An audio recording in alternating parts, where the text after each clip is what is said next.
Hello and welcome. You're listening to the Spiritual Sisters podcast. This is Gabrielle Celeste. Hello, it's Nicole Christine. And we have another beautiful guest. Hey. Who do we have with us? Hi, I'm Chikara Carpenter. Woo! Hi, Chikara. Who are you? How do we know you? Where are you from? How do you know me? I am. It's a really long story. I don't think I need to get into it, but basically, I know Gabby from my oldest sister, Sakura. They were coworkers. And then me and Gabby, I don't know how this happened, but we both found out our love for astrology. We both have our different systems, which was really interesting. And then Gabby was like, tell me everything when you went into your little passionate discovery of astrology. And then you're like, oh my God, one of my BFF's little sisters, like family is super into this. Like, let's do this. I want to learn more. And ever since then, I think we check in with each other monthly about anything and everything. And I'm a super big fan of the podcast. I listen to every single episode. I always tell Gabby when we talk, I'm always like, I know everything that happened on the past episode. This is what I'm thinking. It's opening my eyes. Like she's like what is it? Like in the Akashic Records reading, you're saying like Gabby was your like old witch who like in every lifetime. Yeah. That's Gabby for me too. Yeah, we keep doing life with each other. Oh gosh, that is so funny. Chikara, I am so excited about this episode and to have you on. And I feel like this has been a long time coming. I mean, we had talked about collabing even before like the podcast was even a concept. And that was like even in early 2022. But I feel like I got to take it back just to like give the listeners a little bit of an idea of like how this really did come together. So like you had mentioned, your older sister Sakura used to be my boss when I was started my corporate career. Yeah. Can we just stop real quick and thank her for taking a chance on 22-year-old little Gabs? Yeah. That's crazy. And molding her into, well, actually, so do we want to thank her or do we want to have some words with her? I don't know. I don't know. But let's acknowledge Sakura for giving you your start. So grateful, right? Shout out. She's going to love this. She's in Germany. She's living her life out there. And I remember it was like it was the first year that I was working there. And she was like, yeah, my family's really into it. Like, you know, just give me your birth time. Like my dad will look at it. No problem. My younger sister. And at this time, Chikara, I think you were just like learning it. You had to have been, because this was like 10 years ago at this point. And she, you know, I didn't know my birth time for the longest time. So I was like, fuck, I'm not going to, like, I didn't even know. I didn't learn my birth time until a couple years ago. And, you know, in the States and in the state of California, it actually is on your birth certificate. So anyways, it all came in the right timing. And so she had helped me. Well, you and I linked up when I was going through like the beginning of my Saturn return, even before I started studying. And I was like, wait, and you had supported me with, I think, which is one of the coolest parts of your system, which is the Feng Shui. And implementing the remedies in my home space as I was going through that little bit of a situation. And I'm sure we're going to get into that and we're going to let you share all of the deets. But since then, you and I have just gone back and forth about just talking about, you know, the systems, the styles, and like what's going down in, you know, what your system says as opposed to like what my system says. And it's really interesting because across all of the modalities that we speak to on the podcast, there's always similarities and they say the same thing, but like in different ways. So I would love for you to just talk a little bit about maybe how you got into it, your system, the Feng Shui, because that's a completely different aspect than what the Western style uses, and also the stars that you work with, because we don't really work with stars in the Western style. Yeah, so let me get right into it. It's so crazy. Like to me, astrology has just been so integral into my life to the point where I just think of it as just a daily thing. And then I forget that some people just don't do this, right? And I can literally tell so many stories, but I guess how I got into it is from my father, Richard Carpenter. We love Richard. Unfortunately, he's not on the podcast. He has some difficult time speaking, but most of the time he likes to sit in on readings when he can, and I like to do the speaking and be like the face for us. But ever since I was a little kid, like the biggest memory I have is I remember being 4 years old and Sakura and my middle sister Kana or my older middle sister, Kana, and then we all were sleeping in one room together. And our house has four bedrooms. So each of us could have our own room. And my dad, for some reason, was like, no, the energy's bad in that room. Like the Feng Shui says no. And I'm like, what? So Sakura's, at this point, she must have been 17. Kana's 11 and I'm 4. And we all shared this room. We all shared the same room together. Imagine being 17, still sharing a room with your little sisters. Like I would cry, right? Yeah. And my dad, he brought our cousin who's a carpenter and like an actual carpenter that builds like things. Your last name. I know, but he's not even like related to us on that side, which is funny. But he had him build us a custom bunk bed. So basically, instead of a regular 2 bunk bed, we had 3 bunk beds. So mine was in that direction, Sakura's was in this direction, Kana's was in that direction. It was very, very unique. And I didn't question it. I was just like, oh, cool, we can all sleep in the same room. It's like a sleepover every day. But as I got older, my dad was saying, oh, that's to help your schooling and like your career and stuff like that, sleeping in that direction. And I was just like, okay, like whatever, like, you know, I'm 4, like, you know, okay. So then I like went on with my life. And especially like I found myself like as I went through school, like I would just get really good grades and I was like really focused. I was super, super driven. And so was my Kana when she lived in that room. She was on the honor roll, like everything like that. And it was just like, wow, okay, like something's here, right? So then I did a lot of sports growing up and my dad would always take me. So I did gymnastics from the age of 6. I did karate. I did kendo. I did so many. My dad would always drive me to these. And every time we were driving, he would always just teach me little things. I wouldn't even ask. I would just be sitting there. And it's more like he was talking out loud, but I was just sitting there. And he would always tell me little tidbits about Feng Shui and Chinese astrology. So those are technically 2 different systems, but the school that he learned from is called the American Feng Shui Institute. They teach you 5 different areas, which is Chinese astrology, which is about, of course, astrology. We know it's about the human, the person. There's Feng Shui, which is about your home space, but can also be used in burials and cemeteries as well. There's also face reading, there's palm reading, and then there's also what's called the 4 pillars. Face and palm reading we kind of just do for fun. We're more focused on the Chinese astrology and Feng Shui. And the last one is called the 4 pillars. The 4 pillars is really, really unique based off your your time of birth, date of birth, and also down to the minute. So you would need to know exactly the minute. It can tell you the periods of luck throughout your life, which is really, really unique. I've never really heard of this, but for some people, some people are just natural, those people who are naturally lucky.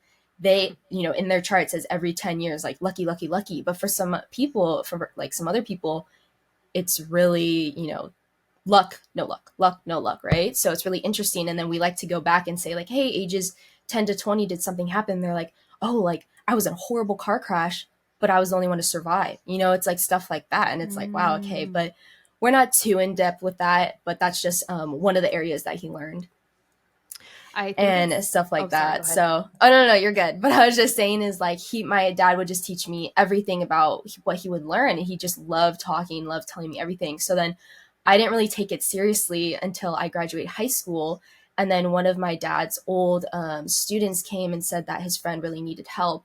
So my dad was like, hey, like, you're not in school anymore. It was summer vacation. He's like, do you want to start going to me with some client meetings and learning more? And I was like, okay. And then for the past 4 years, I've visited him at every single client meeting. I've kind of done all the reports with him and everything. So that's where I started and where I've come from. But yeah, sorry, Gabby, go ahead. There's just so many thoughts that were going through my mind as you were saying that. But I mean, just because we like the morbid stuff, more Nicole than me, but you caught my attention with the whole graveyard thing. And I was just thinking about on the 405, it's right by the UCLA campus, and there's literally like a cemetery next to the freeway.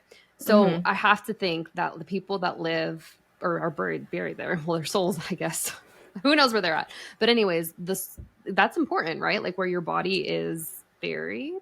That's extremely important. Yeah. Yeah, that's extremely important. I want to go and explain the Chinese astrology and Feng Shui more in depth before I kind of get into that. But I can let you know that in regards to where people are located, it can it affects the the ancestral line. So you're like, oh, okay, whatever, my grandma was buried, blah, blah, blah, blah, blah. And you're like, I don't care. Like, she's in the ground. Like, what? You know, but you should care because it affects you directly and your kids and your kids' kids and your kids, you know? So that's really unique. And I can say some little tidbits about the one specifically off the 405, but what's really interesting is in Feng Shui, they consider like huge freeways or highways. It's almost like a river because back in the day, they use boats, right? It's like a river. Okay. So the belief is that the river symbolizes money, right? And money's coming and going, you know, going every sort of direction. So I wouldn't be surprised if many family members or descendants whose ancestors are buried over there, if they may have troubles with money. You know, it's constantly flowing in and out, especially with how impactful the 405 is and how much traffic there is. I wouldn't be surprised if they have maybe particularly money issues, especially. Another interesting thing is that it's built near residential. So I wouldn't be surprised if people living there. I actually knew a few kids from UCLA living nearby. And I was like, you would not pay me $1 million to live over there.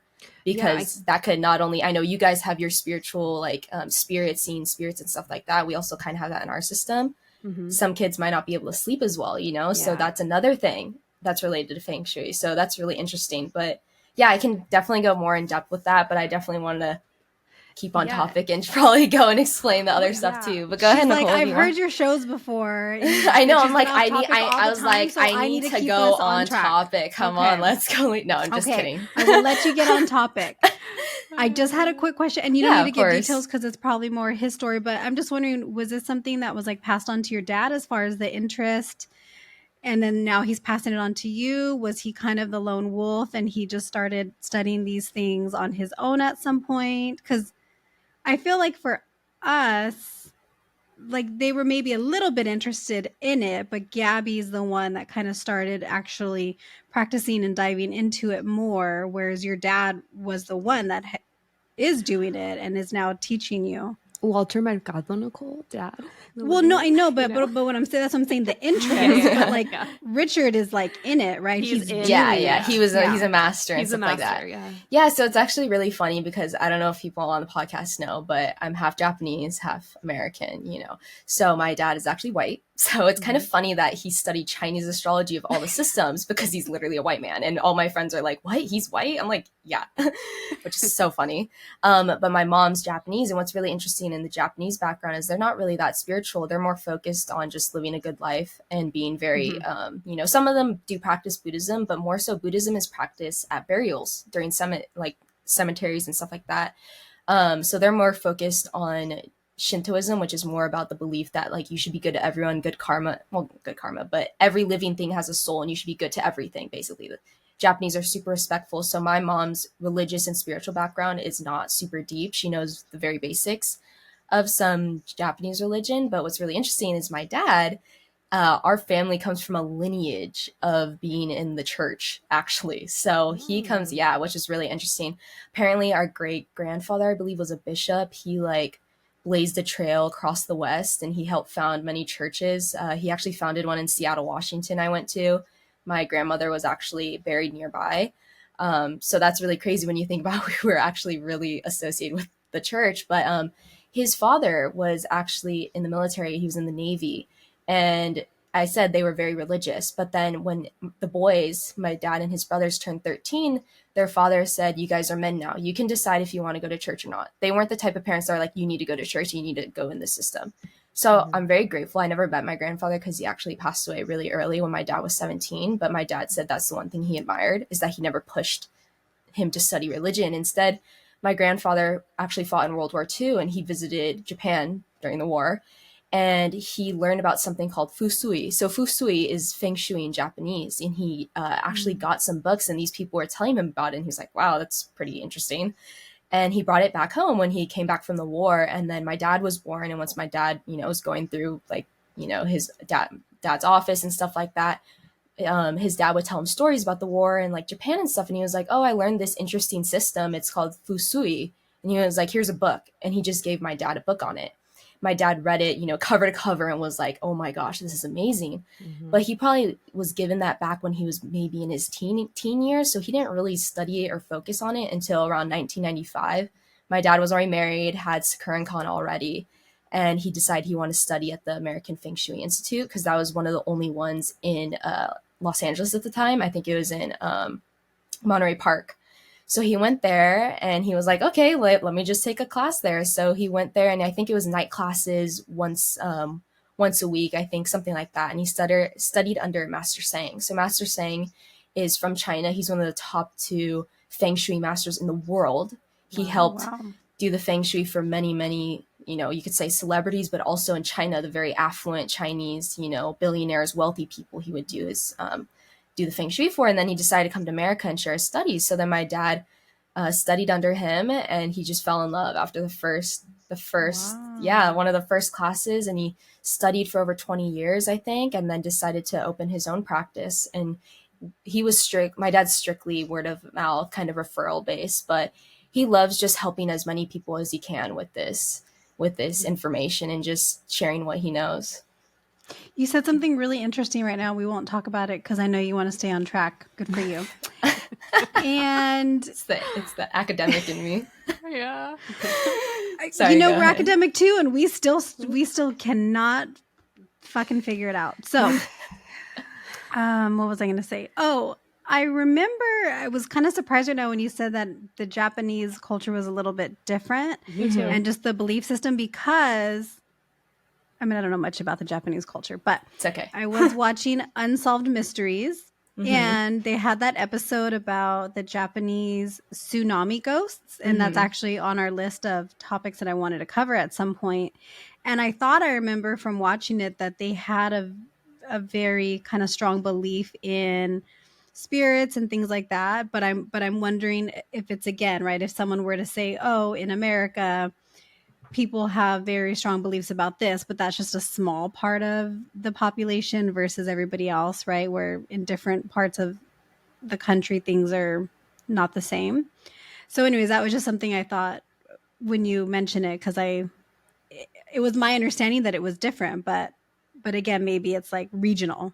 Yeah, so it's really interesting. Actually, the reason I would speak on this is because I studied at USC, and at USC, I had to take a random elective, and it was called Japanese religion, and it was specifically about Buddhism, and we learned a lot about Japanese religion. And it was really eye-opening because as a Japanese American who lives in America, I don't really know a lot about Japanese culture, like living there. And it was really interesting, and they do have a lot of belief in spirits, but I would say they're kind of it is kind of like I wouldn't say it's small, but it is just something about the culture that I feel like is just naturally like accepted because of the belief in Shinto. Shinto, like I said, is about this living soul. Like everything has a soul, right? So they also have what's it called, like the shamanic rites and like all those things related into the Shinto religion. So Shintoism believes a lot in the spiritual aspect of things, and also spirits and ghosts, and also rites and doing, rituals and stuff like that. So it is pretty big part of it. But I know, just speaking from my family, the Japanese side of the family, they don't really talk about that as much. Maybe it's because they are from a different part of Japan. They're from Okinawa, which is a very, very small island off of the mainland. But yeah, it's really interesting compared to like when you compare Japan to Chinese astrology and Feng Shui, and their religions are completely different too as well. So yeah, it's a good question. I'm hearing another episode with Chikara when we do the Japanese tsunami ghost, just so you can speak to whatever comes up in there. And I did take one class, guys. I'm educated. Well, that makes you an expert. Apparently. You know what? I need to brag about that because I'm so proud of you and this just is a testament that like it can be done, people. So I know you're in the midst of restructuring and going online and bringing your business to that space and place. But to our listeners out there, Chikara literally supported herself through USC. Literally, a couple snaps right there, multiple. Thank you. As a Chinese astrologer working with celebrity clientele, helping them build their homes according to their personal astrology. Like, yes, humble brag. That's all. Yeah, I mean, I don't really like to flex, but I'm pretty proud of myself. I'm glad I'm not swimming in debt. And if people make fun of me or whatever, I don't care. I'm not living in debt. So that's crazy. Like the rest of us. Okay. Yeah. Okay. So go ahead and tell us Get my on structure. Track. Keep us on Get track. on track. Yeah. Okay, Keep ladies. us on track. Sorry, it's just like you guys know me. You guys She's know a me. I'm very, Scorpio. very on Just track. so you know. Oh yeah, I am. But okay, so I want to keep it pretty concise because as Nicole knows, we just did a reading and Chinese astrology and Feng Shui, I think our meeting was almost 2 hours long because there's just so much in every system, in each of these systems. Like I could talk for hours, but I know we don't have hours. So I'll try and keep it pretty concise for you guys. So what I want to do is I want to discuss it as if I was discussing it with a client. And what we like to do is we like to discuss the Chinese astrology first. This is what I did with Nicole too. And then we like to go into the Feng Shui. So Chinese astrology, like I said, is about the person and who they are and what kind of experiences they might have in their life, right? So we take the experiences and any issues or problems they might have and then use the Feng Shui with the remedies that Gabby was talking about earlier in order to help them, either overcome that challenge, remedy that area of their life, or even enhance good things about what they want to do, right? So speaking about the Chinese astrology, it's what I like also about these two systems is it's all mathematical. So no matter if I do the calculations, if my dad does the calculations, if the grandma down the street does the calculations, it'll all be the same. I don't walk into a room or I don't come to you and say like, oh, this is what I think it might be like. It's I know, right? So, and then it's up to you to decide, okay, that does kind of resonate with me or it doesn't, right? So I really like that aspect. So for Chinese astrology specifically, it's actually in Chinese. I'm so sorry, I cannot pronounce Chinese, but how I know it's pronounced is Ziwei Dao Shu, which means that's the personal astrology system. And this has been around for 3,000 years.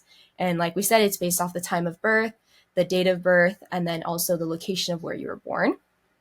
And we don't necessarily look at the stars in the sky like I know Western astrology does, or the planets necessarily. Mm-hmm. It's kind of confusing, like Gabby was saying, how we work with completely different stars. But my dad did say that they are based off of the stars that you guys work with. So, of course, Chinese needs to like stand out and be a little bit different, which makes sense. Yep.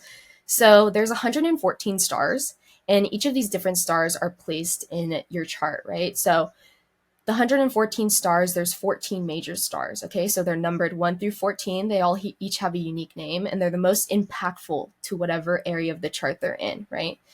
And then as you get higher up in number, they're less impactful, but they're still pretty impactful and can tell you some things, but, there's a debate about how it goes, right? So, but anyway, so these stars are sprinkled out throughout your chart, and everyone has 12 different palaces, or you could say areas of life. I know in Western astrology it's houses, I believe. Houses, yeah. So for us in Chinese astrology, there's 10. There's what's called your Ming. So your Ming is almost like your destiny, your fate, kind of who you are, your personality, okay? And then there's your parents' astrology. It can kind of tell you about your relationship to your parents, tell you what kind of parents you have. But of course, they have their own charts, so it's not going to be completely concise and correct, like, oh, this will happen to them. Then we have karma. So karma is really interesting. It's kind of experiences you may have. So it's really interesting. My dad uses a cute analogy. He likes to say, the Ming is the car you're born with, and then your karma is the road you drive on, okay? So Ming is like you got a banging Ferrari, okay? But your karma could be the desert. I am not driving a brand new Ferrari in the desert, right? So it's just saying you may have a great personality and be an amazing human being, but you go through super tough ups and downs throughout your career. Or it's the reverse. You have beat up 1970s like Toyota, I don't even know, something like that, right? But you are driving on the smoothest freeway ever. So it's just saying that, okay, maybe you may be struggling, internally, spirituality wise, or who you are as a person, but your experience is pretty, standard. Like, oh, you're in a good household, all these different things. So that's really interesting. Another thing that we have is called property. So property is it's related to money, but it's also related to your family as well, such as like inheritance, also related to extended family members as well, like kind of your clan and stuff like that. And then we also have your career. That's pretty basic. It just tells you what kind of career you might be in and what kind of experiences you might have in your career. Then we have your friends. It can kind of tell you what kind of friends you may have. Of course, they have their own charts, but it might tell you what kind of group you like to hang out with, which is pretty interesting to know. And then you have travel. So travel is really interesting because it's all from Chinese translations. So it's hard to kind of translate it exactly into Western astrology. So travel back then in ancient China was if you traveled 30 miles. Okay, well, 30 miles today is nothing, right? So it'll tell you, it can predict car accidents, which is really interesting. It can actually tell you about what kind of experiences you might have if you travel abroad. It's say maybe it might tell you that you have business opportunities if you travel, stuff like that. So it's really interesting to know, like, okay, it can tell you about travel experiences, which I think is pretty unique. And then the next thing that we have is your health. Health is really, really, really important, especially I know a lot of people who struggle from health issues. You might find that it's actually just in your chart. You know, some people suffer from certain things more than others. So it can tell you about that, it can tell you about potential surgeries you may have. It can tell you about certain hidden diseases that you may not have known you have. It can tell you about, it doesn't have to be just like physical on the outside. So that's really, really interesting.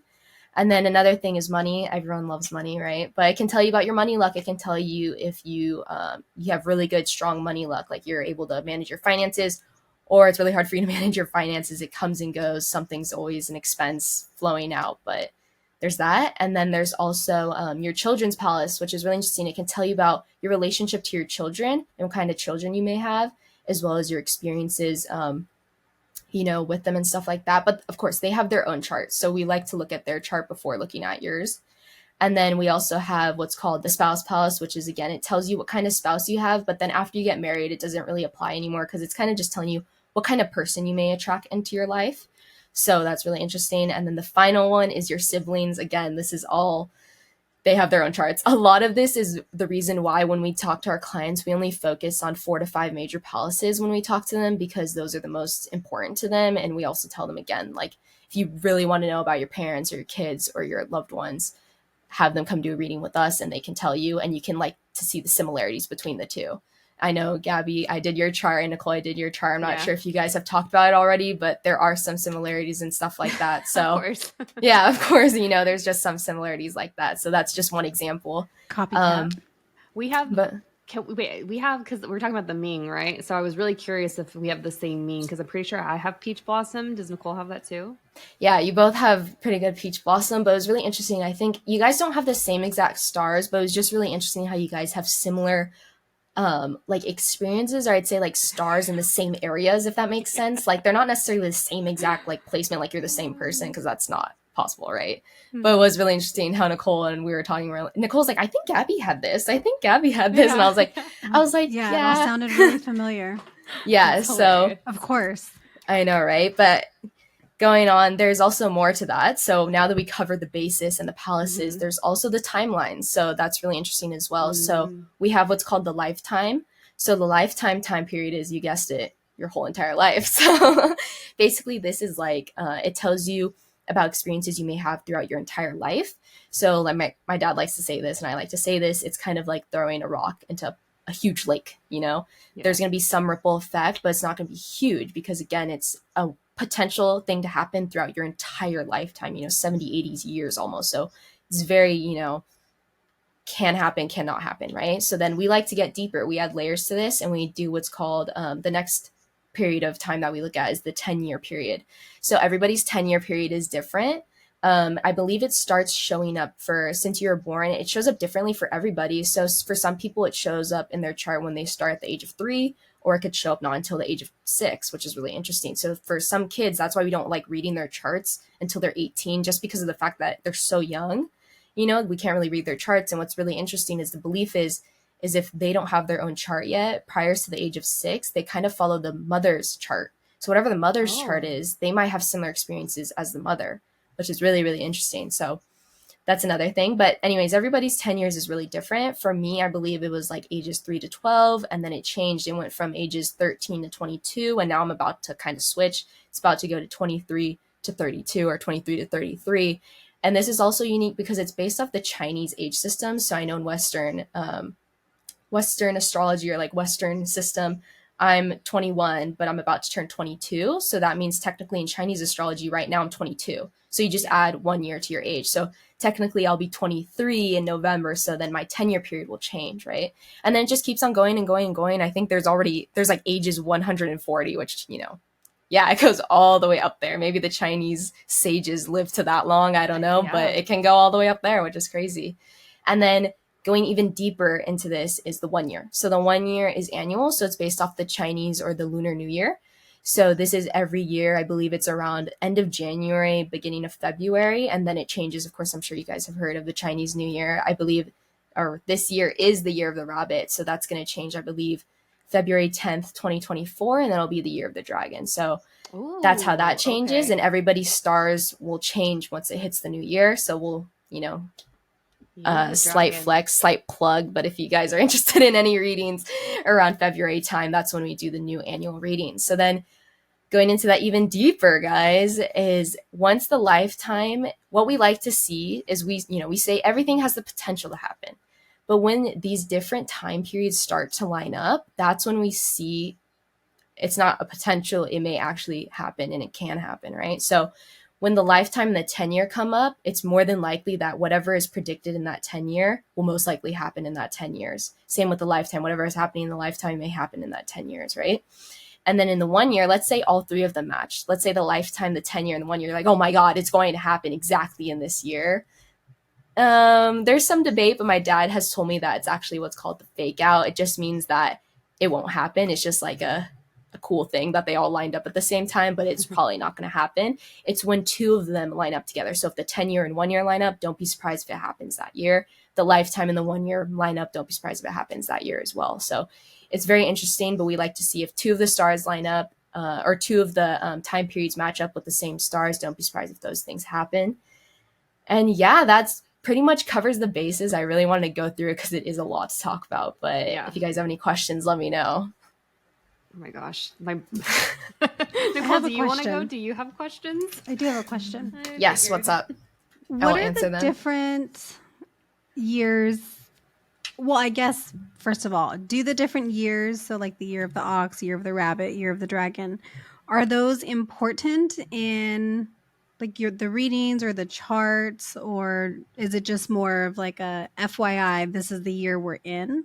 Yeah, so it's really interesting that you brought that up because that just opened a whole nother can of worms of another aspect of the Chinese astrology. So what I kind of just told you guys is really, really focused on the chart. What you're kind of discussing about the animal signs is it is important to it, but not as much. The animal signs are more so important, like little tidbit informations. It can tell you about the relationships you might have with people born in different years.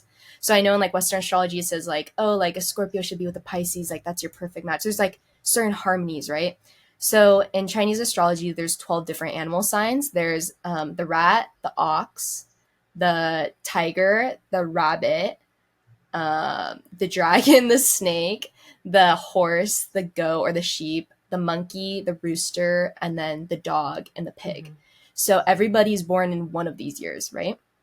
So that means there's 12 of them. That means that there's 4 different pairs of harmonies. So these harmonies are 3 of the animals, and each of these animals will get along with each other.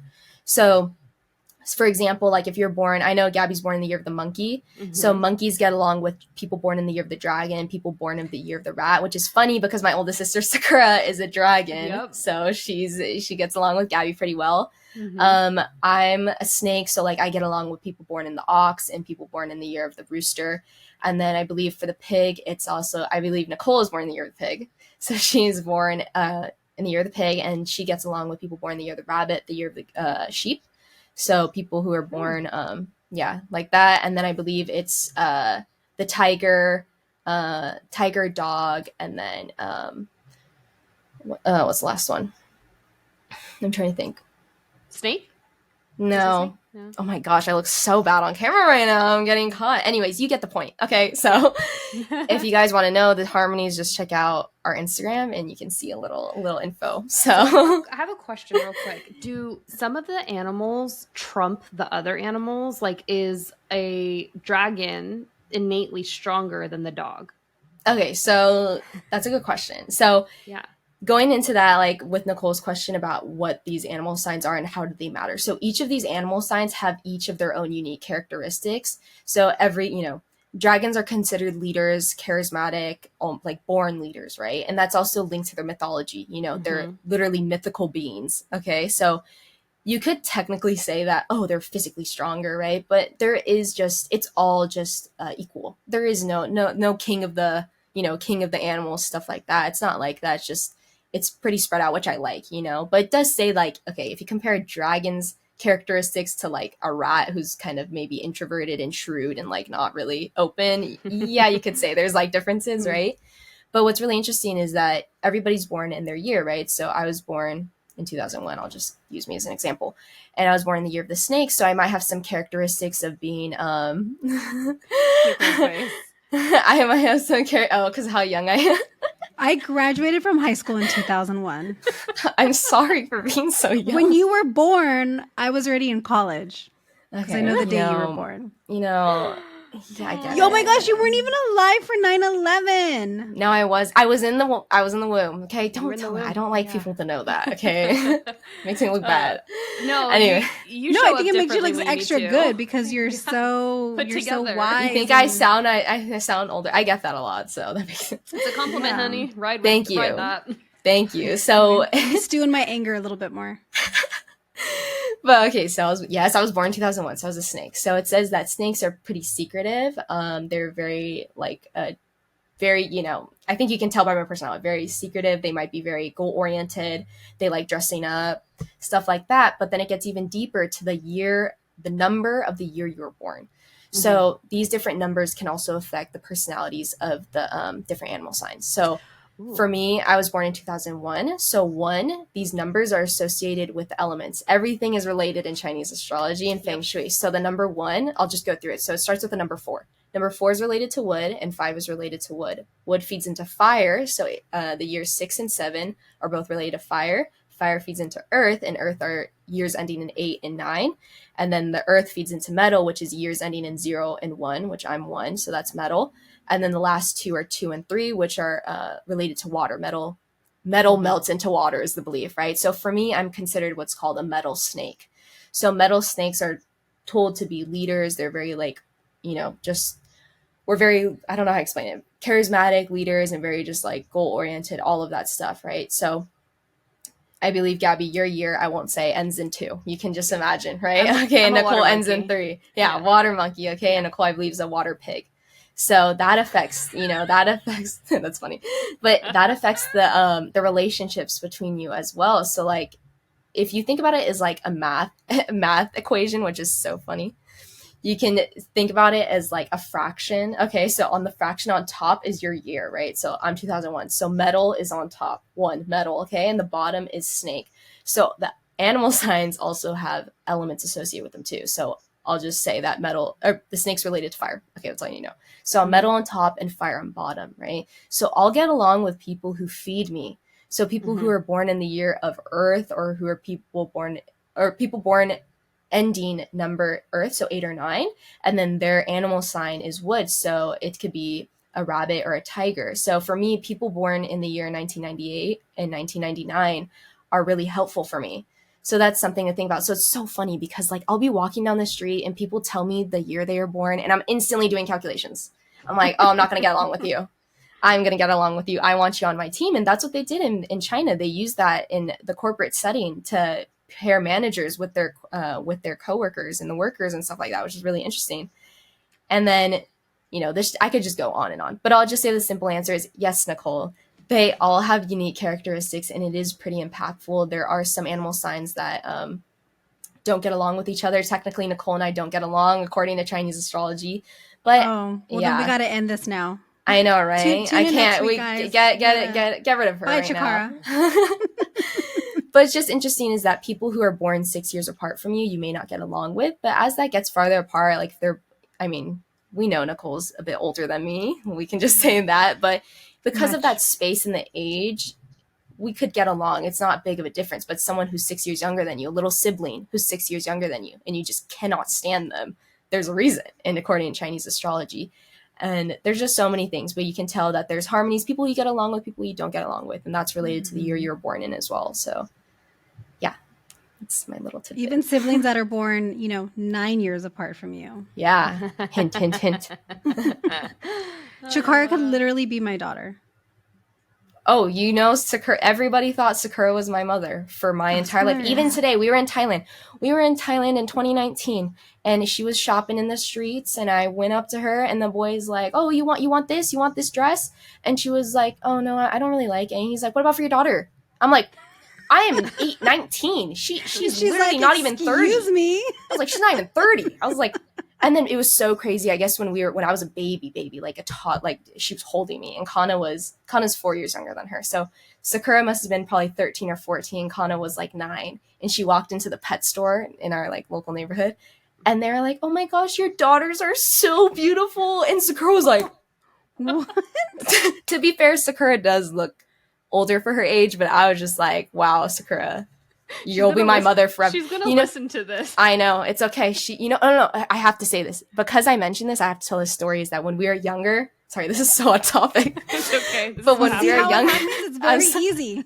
It's very I'm easy, sorry. Okay, I'll just say this quick little thing. But Sakura, she's literally my second mom. I think I love her so much. She's my second mom. She raised me. That girl raised me. She gave up her teen years, her 20s to raise me.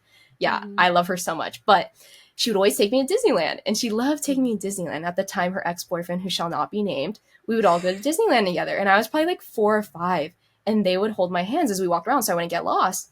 Every single time a couple would come up to be like, your daughter's so beautiful. Your daughter's so cute, blah, blah, blah. And I'm just like wanting to explain myself like this and be like, no, she's not she's my sister, And then my sister taught me, she said, Chikara, when they say that, you have to say, I get it from my mom. I was being tricked. She was tricking me into calling her beautiful and how I got my beautiful genes from her.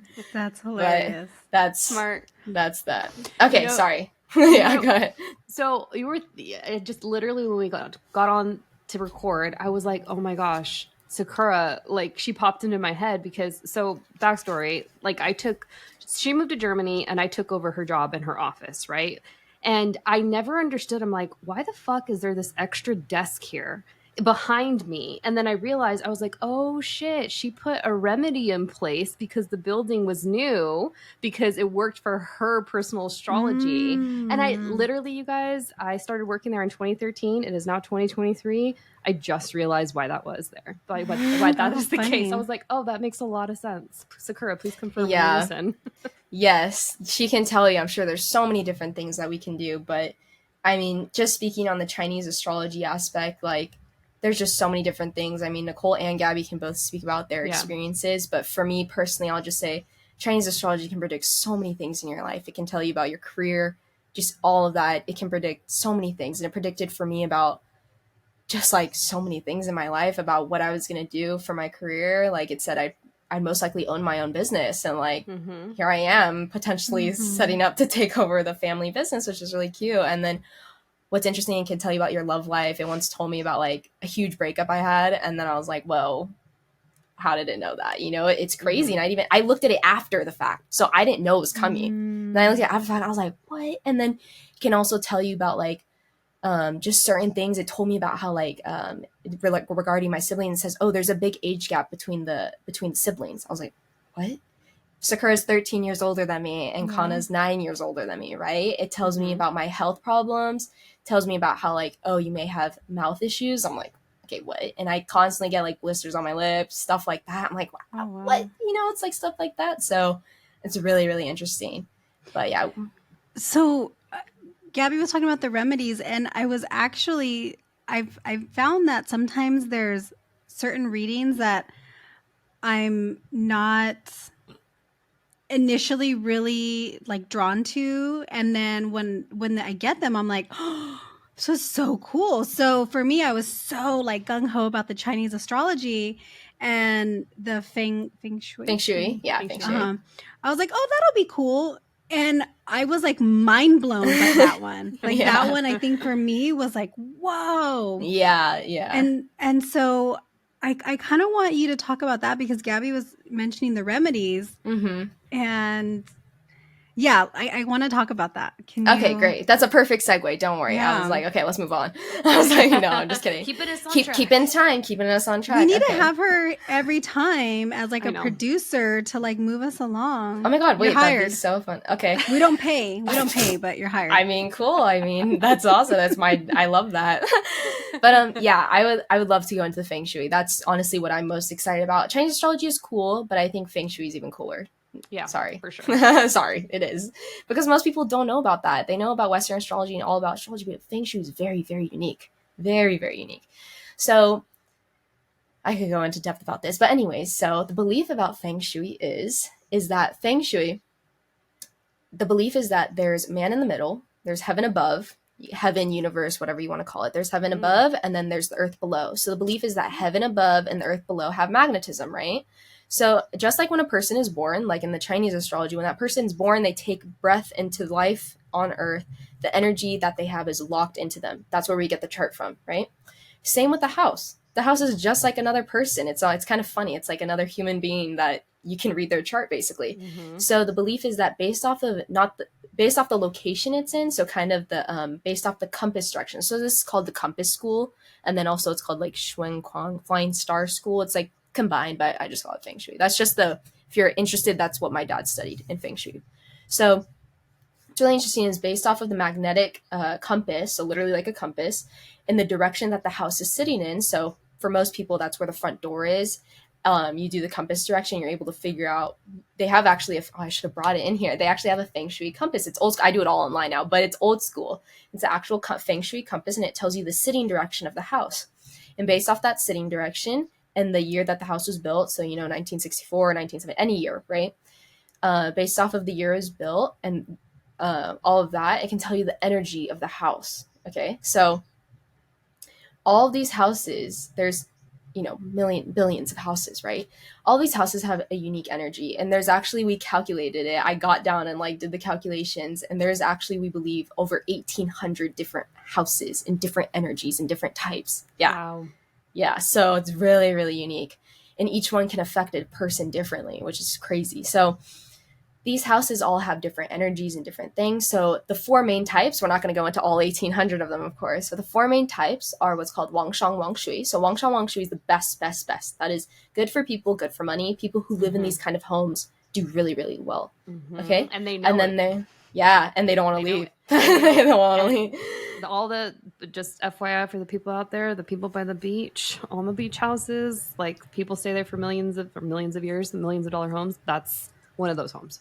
One of those. Well, not completely, but one of them, yeah. Yep. And then there's also double sitting. So double sitting is, it's good for people, but it's hard on money. So people living in these homes might struggle with money and stuff like that. There's double facing, which is just the reverse. So it just means that people, it's harder on people. So maybe your social relationships, it's harder to get dates, harder to have relationships with your family members, stuff like that. But money's good. So it's the reverse. And then the very, very last one is actually called reversed. So reversed homes are the worst of the worst. It actually means it's bad for people, bad for money. People in these homes have a really, really tough time either making money, they might get laid off. Their marriage starts to struggle, their relationship with their kids start to struggle. And you find that these houses are often always on the market. These are almost always available because there's a huge, there's a lot of what's called turnaround, where there's people, they're only there for 6 months because their life just completely changes. There's a full 180. And you want a lot of the housing. I'm so shocked that housing managers don't know this, because that can explain why they can't sell that house, or why people are constantly moving in and out and they can't seem to keep a tenant, or, why houses just aren't selling. So that's really interesting as well. So then that's the main types. The next part that we go into is that what we do is we take the house, typically a house is like a square, a rectangle, and we divide it into 9 different quadrants. So this can, depending on the floor plan, we take a person's floor plan. That's why I asked Nicole, I was like, hey, send me a floor plan. It doesn't have to be great, but we just need to know where your bedrooms are, where the doors are, where the kitchen is, where all of these things are, so we can tell you what the energy is in those specific locations. So the 9 quadrants don't necessarily equally fit a room necessarily. I think for some people it'll be blended. It'll be like, oh, your house is kind of unique. Like your master bedroom is kind of big enough to fit 2 types of energy. So where you put the bed can affect what kind of energy you're in, right? So that's really interesting as well.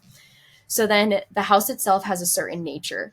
And this nature, we did the 4 types, sorry. So there's Wang Shang, Wang Shui, all those different things. And then even deeper is it tell you what kind of nature that kind of house is. So for example, I'll just give a random, there's a Wang Shang Wang Shui house that's good for, it's good for people, good for money, but even deeper is that it says it's specifically good for female and entertainment, so it's saying that women's, especially celebrities, we did a house for this one celebrity, and her house, it says it attracts females and entertainment, and lo and behold, she was a pretty famous singer who lived in that house. So it just says that these kinds of houses attract those kinds of people. So sometimes there's actually like a double sitting house, I believe, that says it's about, they like to, what is it called? It attracts people who get in lawsuits and arguments and like other things. So our recommendations as Feng Shui masters and stuff like that would be like, if you're a lawyer, live in that house, because you're going to attract all the lawsuits, all the money to you, right? All that thing, or negotiation, stuff like that. But for regular people, you're like, oh my God, I don't want a lawsuit. I don't want anything. So you'd say, okay, steer away. So then you go down into each of the different rooms, and each of the different rooms have different types of energy. I'm lucky and grateful to say that my room is amazing for scholarship, creativity, fame, and other things like that. So doing this podcast in this room hopefully is helping me out. But also, you know, just sleeping in this room, everybody sleeps in their room almost 8 hours a day, hopefully. And that, I wouldn't be surprised if that energy affects you in some way, even if you're a non-believer. Come on, you know, being in a room for 8 hours a day is going to do something to you, right? Totally. So that's really interesting as well. And then that pretty much covers like the energies within the different rooms. But basically, like we said, not every room or not every house is perfect, of course. So Wang Shang Wang Shui, I'm saying it's good for people, good for money, but that doesn't mean every single room in the house is perfect. That means that some of the rooms are perfect. You know, overall, yes, it's good, but then your bedroom could be really bad energy. It could just be like, you may suffer from car accidents. You may suffer from skin sicknesses. You can suffer from all different types of things, right? So that's what we do. What we do is we're like, okay, these are very negative things. We don't want people either living in that room, but what we can do is we can implement remedies. So this is what Nicole and Gabby are trying to get me to talk about finally, is to talk about remedies. So these remedies can actually, we can't make a bad room become amazing and fantastic, but we can't take a bad room necessarily and make it into a neutral room. So it's not going to hopefully negatively impact you anymore, but cancels out that effect. And then we can hopefully add other remedies to enhance your life in other ways, but we can't make it a super fantastic room. A super fantastic room will stay a super fantastic room, but hopefully by adding a remedy too to those, even those super fantastic rooms will need remedies in order to help you, you know? So there's that. And these remedies that we're talking about, you know, for people on podcasts who don't know, these remedies are also related to the 5 elements that I mentioned earlier. So there's wood, which feeds into fire, and then earth, and then metal, and then water. So just... I'm seeing a 6th on here. Oh, because there's 2 metals, moving metal. Are you looking at your chart? Yeah, I'm looking at my report. Oh, that's as so you were cute. Describing it again. I was I'm like glad. going through it. She's like taking yeah, notes. I was like, wait a minute, this is familiar. So I was, as you were talking, I was like, oh, there it is. Yeah, so metals, but it's just splits, right? Okay. Yeah, so going into that even further, there's all these different remedies, right? And what's unique is that a lot of it has to do with the amount of the remedy you have. So like when I say metal and fire, I literally mean the element, like the element, right? So a lot of, I believe, other Chinese Feng Shui and astrology, like people who sell things, they might say like, oh, you need wind chimes, or you might need a mirror, or you might need this, like a water fountain. So it's not necessarily those things. They just mean you need the element. Okay, so it's not you need a fountain. No, what they're trying to tell you, and what I'm trying to tell you, is you just need water, right? So for a lot of people, it's not only the element that you need. So like, let's say like, I'm like, oh, Nicole, you need water in your room, right? And you're like, I got a bottle of water right here. It's going to help. No, it's not. Depending on the size of your room, that's also impactful. You need the amount of the remedy. It needs to be significant enough for it to have an effect in the room. So we like to say 30 to 50 pounds of things. So for water, I believe that's almost like 6 gallons almost, I think, something like that. For metal, we like to say either metal sculpture if you have the money, but I told Nicole too, I was like, rebar, if you've ever heard of rebar, like in concrete, get from Home Depot, they're like $1 each a pole, and get 30 of those and just stick it under your bed if you need metal in your room. And then it's really interesting because you'll see the remedies working, and like that metal, I'll be like, oh, Gabby, throw some metal in your bed. And then she'll see over the course of maybe 30 days that metal starts to rust. And that's when the belief is it's working. It's taking in the energy. That's just a little tidbit. It's taking in the energy from the room. It got I have a question about that. Yeah, of course. I was going to say, after your session, brief discussion, but I think it got Nicole thinking that she's like, yeah, I got to move because this house ain't working for me, honey. Well, it was funny because Richard was like, you know, we don't tell people this often, but you need to get out of the house. You need to move. You need to leave. And I was like, I've been telling my husband that, and he doesn't want to because I think I was looking at it. I have a double sitting house, so it's good for people, bad for money. Mm-hmm. And the reason why my husband wants to stay is because it's like so cheap to live here. Mm-hmm. And I'm over it. So, okay, but I had questions. Yeah, of course. So the metal, because after the reading, I told my husband he loved the dining room suggestion. And yeah, we don't need to go in detail. Yeah, okay. And so I was telling him about the metal, and he's like, what does the metal do? He's like, does it have something to do with like ions? And I was like, I don't know. So what does the metal do? Like, you're putting the metal in there. Is it like, because then you said if it rusts, everything's going to rust here. You saw that video that I sent you of all the water in my house. Mm-hmm. So if it starts to rust, one, what does that mean? And two, do you need to take it out and replace it because now it's rusted and you need to like replenish and put non-rusted metal, or how does that work? Typically for metal, no, we don't really care if it's rusted, but yeah. So, I mean, I don't know. I would love to say, oh yeah, I know down to the science, like when the fire moves this way or when the metal does this is what's happening. I'm sorry, I'm 21. I don't really know a lot of the things that deep. I would love to answer that question. I've only been studying for like 4 years, but my dad just said, thank you. But my dad just says that that's just his belief, is that when you see the metal oxidizing, it's working with the room in some way. Okay. Of course, you're saying, yeah, everything's going to rust, right? But you never know. Sure. Yeah, you never know, though. Like, you never know if it is the water or if it is kind of helping out the room. But we don't use it for that purpose necessarily. It's more so supposed to help the room energy that we've calculated in there. Yeah, so it's more so our belief is just that based off the energy and the elements in that room, you need metal in order to balance it. So like I said, there's numbers involved, right? So I said each number has an element associated with it. So in our system, when we look at the chart, you were saying like, oh, there's 3, 2, right, in that room. So 3 is associated with water and 2 is also associated with water. So what do you do to remedy that or increase water is you add metal to reduce water. Okay. What you do reduce water is you add metal.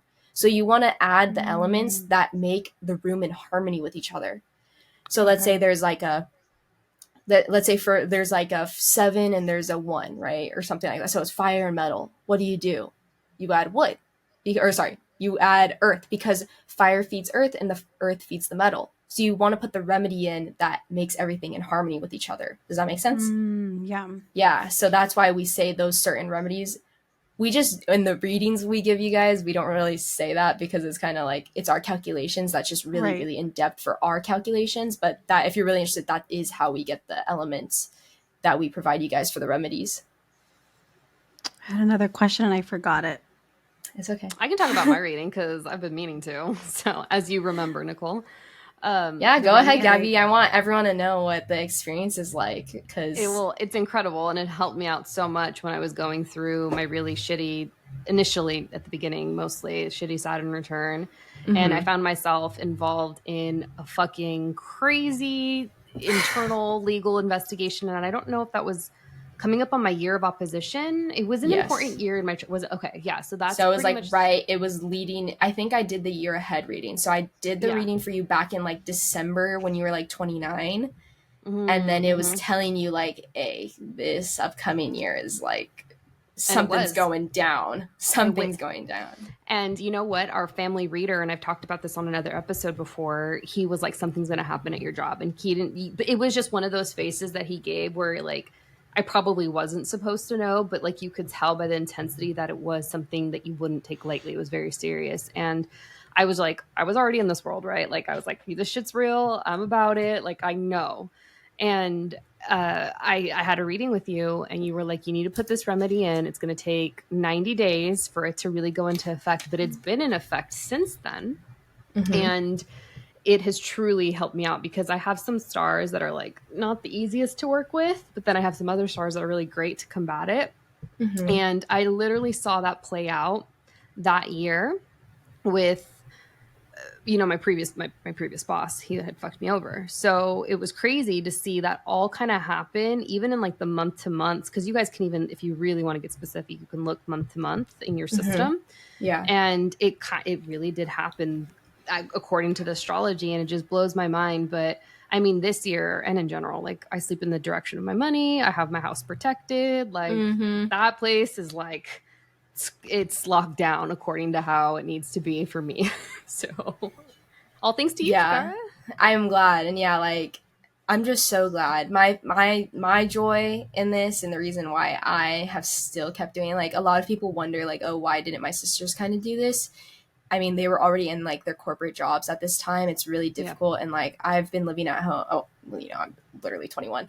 I have been living at home still, and like, I think I got a little, I wouldn't say special treatment. I mean, my sisters know, but like my sisters didn't really get to do a lot of recreational activities. So the fact that I was blessed and my parents were able to afford to let me to do gymnastics and so many different sports and have my dad teach me all of those things. My sisters will say like I forget sometimes that like my dad used to have a corporate job, when I was born, he switched to remote working back in the day, which was like crazy. But for me, my dad's always been, during his time. And for me, my dad's always been home. Like my dad has always been home for me. And sometimes I take that for granted. A lot of kids these days, like their dads are in corporate jobs. They're never home. And like, I know that was the way it was for my sisters. Like they only got to spend time with him at the karate. Like when we did karate, that was like the only time they got to spend with him, So I'm really grateful that like I got to spend the time with him on the way to practices and stuff like that. And he shared this knowledge with me. Because at the time I didn't know what I was like, cool. It's like, average day in the Carpenter family. But if I'm telling the story now, I'm sure a lot of people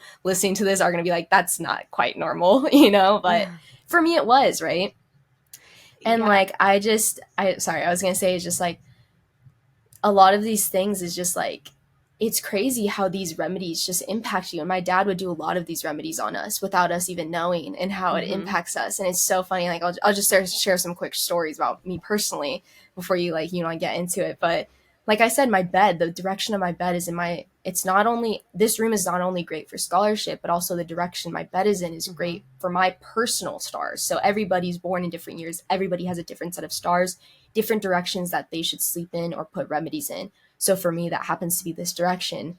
And I literally never got to be in school, which is amazing. I'm grateful. I always did my work. I was always very, very, diligent, right? And there's some other remedies too, like money remedies. Like we have a pond in our backyard, and like my dad, we were struggling with money, and he put water in. And like another thing is that not only placing a remedy, placing it on the right day and time. That's really, really, really crucial that I want to emphasize. Because if you do it at the wrong day and time, something bad may potentially happen, or you may not see results as fast as you want to. And I just remember my dad was saying like, okay, I'm going to turn the water on and we'll see what happens. I kid you not. There was this one time I was like 10 years old. He was like, I'm putting the water in the pond. I'm like, okay, nerd. Just putting some water in the pond. Like, why is this such a big deal, right? Because who cares about putting water in a pond? Kid you not. We got the doorbell rang, and it was one of our clients. And she was like, here, I have that check for you guys. Like, I'm so sorry. Like, I've been late. Like, here's the money that you guys have been finally waiting for. Like, oh, that's crazy. Like these things, there's been too many coincidences for me to say that it's a coincidence. For me, this is my belief. This is true, right? And there's also some other things I can explain, like what's called peach blossom. I know you guys both know what peach blossom is. For our viewers who don't know what peach blossom is basically attractiveness. It's also in Chinese astrology called Hua Hua Guangzi. So it's like, sorry, again, if I butchered it, I'm so sorry. But it means the flower attracts the bee. So it means for people that, those people you meet who are just naturally attractive, they may not be conventionally attractive, but maybe their personality, something about them brings you in. And this is especially crucial, when you're trying to date someone, you're trying to meet your significant other. So for me, I'm 21. Of course, I'm going to want a significant other. Obviously, I'm going to want a date. I want to, I'm young. I want to meet these people. So I remember I put in this remedy at the time, and like this is when I was younger. I put in this remedy because I was like, why not? I'm in college. I was like, why not? Let me just do it. Within a day, the person who had been probably ghosting me for 3 months was like, hey, do you want to hang out? Yeah, I'm just like, okay, I'll take it, Or like, I even did this remedy. I met my girlfriend too to this day, which is pretty interesting. Like, there's just so many different things. So I mean, I could go the list and on and on and on about how many remedies have just helped people I know. But of course, like, I don't want to disclose anything. You know, it's like certain things are NDA, but I can just say that it's helped so many people, and I'd love to share more stories too. But go ahead, guys. I just wanted to add one final thing for me is that, one, I have all of your charts, yours and Kana's and Sakura's. So it's absolutely a family business and would not be, actually, I've been in your Akashic record. So this is not your first rodeo doing this work. So you doing, like, being a professional Chinese astrologer is absolutely in line with what, you know, the direction that you're going in. And two, I can't emphasize enough just like my personal experience with the system. And like last year, you're like, you know, your peach blossom is going to be on fire. And it's true. Last year, I had a lot of suitors that were interested. And I mean, still single, guys, but it speaks to the fact that there is something to this. So I am so proud of you. I love your work. I love working with you. And obviously we're continuing to work together in the future. And I'm so excited to see what comes from just your business and what you're about to birth. Oh, thank you so much, Gabby. I appreciate it. And I'm just so happy. Of course, you guys know I'm such big fans. I'm glad I can help you guys in any way I can too. We loved it. It was really cool. I came home and I was telling my husband, and he was like, what? Like, he's like, I understand it. He's like, it makes sense to me. But he's like, how do they like determine the direction? I was like, oh, I don't know. They used to like show up with the compass. I don't know. But I just remembered what it was. And it isn't anything we need to talk about here. But I remember one of the things you had mentioned with like the metal is that it could give like headaches. Mm-hmm. And then my husband's like, you get headaches all the time anyway. So like, how's that going to, like, how would that affect it? And I was like, oh, I don't know. So anyway, that was what I was thinking about earlier that I forgot. Random tidbit, because I know our bestie, Libra bestie, Nicole, is going to listen to this, and she's building a house without saying too much, not identifying her. But I was just like, oh my gosh, I mean, I don't know if she's open to this, but I was like, this would be the perfect type of consultation to have.